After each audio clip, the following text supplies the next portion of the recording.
मनीष जी, एक और सवाल का जवाब दे दीजिए, फिर मैं बाकी पैनलिस्ट के पास जाऊंगा। एफआई को लेके आप लोग क्या, आपकी अपनी स्टडी क्या कहती है कि एफआई आएंगे अब, चूंकि जो वैसे जो फंडामेंटल चीज़ें हम लोग देखते हैं कि बॉन्ड यील्ड वहाँ पे बढ़ रहा है, उनको यूएस में ज़्यादा रिटर्न मिलेगा, तो हमारे यहाँ क्यों आएंगे? भले ही हमारी अर्निंग सीजन बेहतर क्यों ना हो जाए, भले ही हमारा ग्रोथ थोड़ा सा बेहतर क्यों ना हो जाए, आप इससे कितने सहमत होते हैं? वो लोग तो बिल्कुल एफआई ने प्रोफेशनल है कि हमारे जहाँ देश जहाँ की, रिटर्न मिलेगा वहीं आएंगे। देखिए है ना, बेसिकली एफआई एक है ना ग्लोबल इक्विटी पूल है, एक रिस्क पूल है। वो उसके पास में 160 देश हैं इन्वेस्ट करने को। जब 1990s और 2000 में आपके लोकल इन्वेस्टर को खबर तक नहीं थी, तो उन्होंने पूरा देश का 26% स्टॉक उठा लिया। अब आप एक्साइटेड हो गए हैं, तो वो आपको देख करके कहीं और चले जाएंगे।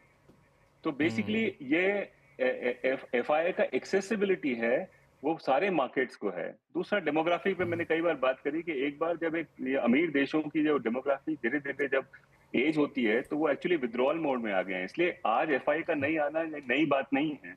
ये 10 सालों से एफआई पैसा नहीं आया है, जबकि उसके पिछले 20 सालों में एफआई का बहुत पैसा आया था। तो इसलिए वो जो बोलते हैं ना कि उस बंदे की को टोना बंद करें, क्योंकि वो नहीं आएगा। वो ये ट्रेडिंग वाला पैसा जाता है आता है, लेकिन नेट एफआई का पैसा नहीं आएगा इंडिया नेट में, एफआई का और पैसा कहीं नहीं। नहीं आएगा। सुनील जी, हाँ सुनील जी, नहीं, ये एक तो व्यू लेकर के यहाँ पे आ रहे हैं कि नेट एफआई का पैसा नहीं आएगा, अभी हो गया था, जब आना था आ गए वो लोग।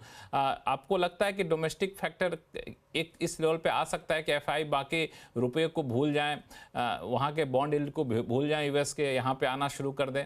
क्योंकि अभी भी अगर महंगाई के हिसाब से देखें तो हमारा मार्केट ठीक ठाक महंगा है, भले ही इतने गिर गया तब भी। नहीं, मेरे थोड़ी डिफरेंस ऑफ ओपिनियन है मनीष जी से यहाँ पर, कि मैं एक 6 महीने के टाइम अगर देखें, वो मेरे लिए लगता है कि डेफिनेटली एफआईएस की वापसी की। उसके 3 कारण मैं बताऊंगा। एक है कि आप ट्रम्प 3 कारण को बताइएगा, उस तीनों पर रिएक्शन लूंगा तीनों पैनलिस्ट से, इसलिए बाकी पैनलिस्ट तीनों कारण पर ध्यान से सुनिएगा। हाँ। एक है, ट्रम्प को स्ट्रॉन्ग डॉलर पसंद नहीं है, क्योंकि अमेरिका अगर एक्सपोर्ट करना चाहिए तो डॉलर का स्ट्रेंथ उसके लिए नुकसान करेगा, तो ट्रम्प एक वीकर डॉलर की ओर पुश करेंगे। सेकंड, उसके कारण वो भी है कि वो इंटरेस्ट रेट को भी दबाव, अभी पवल है तो झगड़ा कर रहे हैं, मगर ये टैरिफ की झंझट के बाद सेटल होकर वो भी पुश करेंगे फेड को किसी तरह, बाई फेयर और अनफेयर मीन्स को रेट कट करे। वो भी एक डॉलर की वीकनिंग की स्टोरी का सपोर्ट होगा।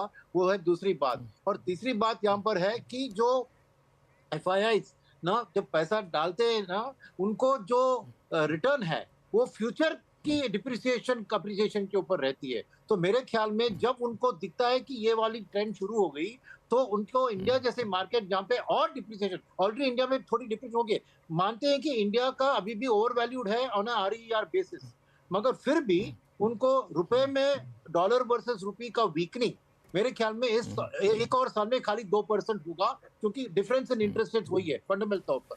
तो मेरे ख्याल में एक 6 महीने में ये 3 चीजों के कारण मैं समझता हूं कि थोड़ी एफआईएस की वापसी हम देख सकते हैं।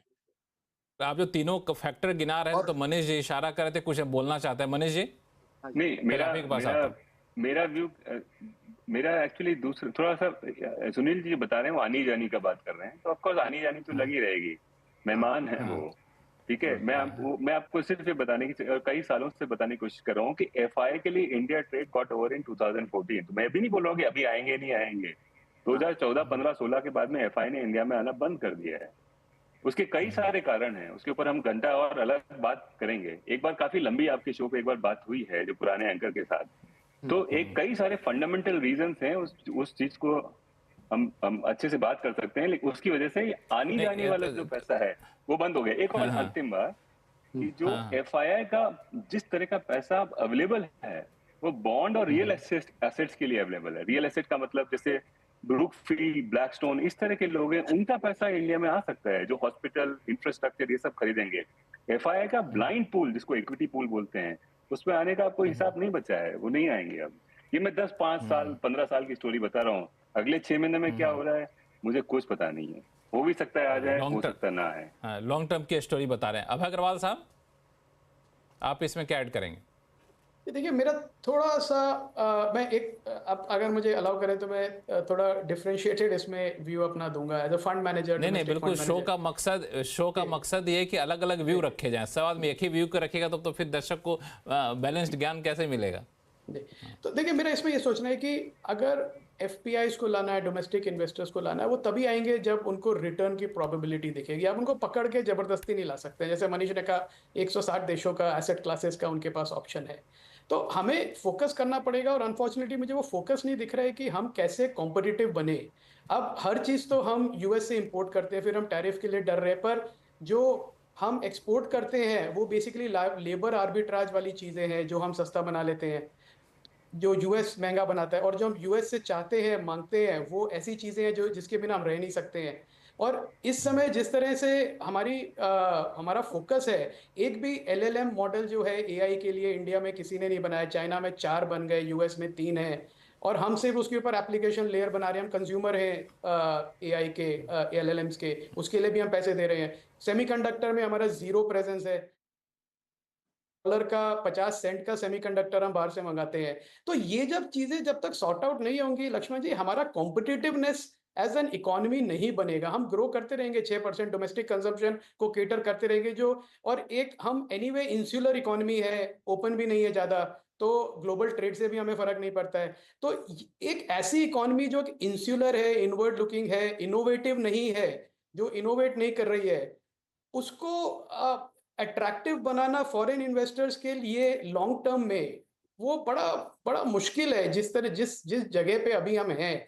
तो आई थिंक ये सोचने की बात ये है कि कैसे इंडिया जैसे चाइना से हम अपने आप को कंपेयर करते हैं, यूएस की बात करते हैं, पर हम उस कैटेगरी में नहीं है। वो मार्केट इसलिए महंगे हैं क्योंकि वो इनोवेट करते हैं, वो इनोवेटिव मार्केट है। आप दवाइयाँ ले लीजिए, आप टेक्नोलॉजी ले लीजिए, आप डिफेंस के इक्विपमेंट ले लीजिए, स्पेस टेक ले लीजिए, वो सब वहाँ पे है।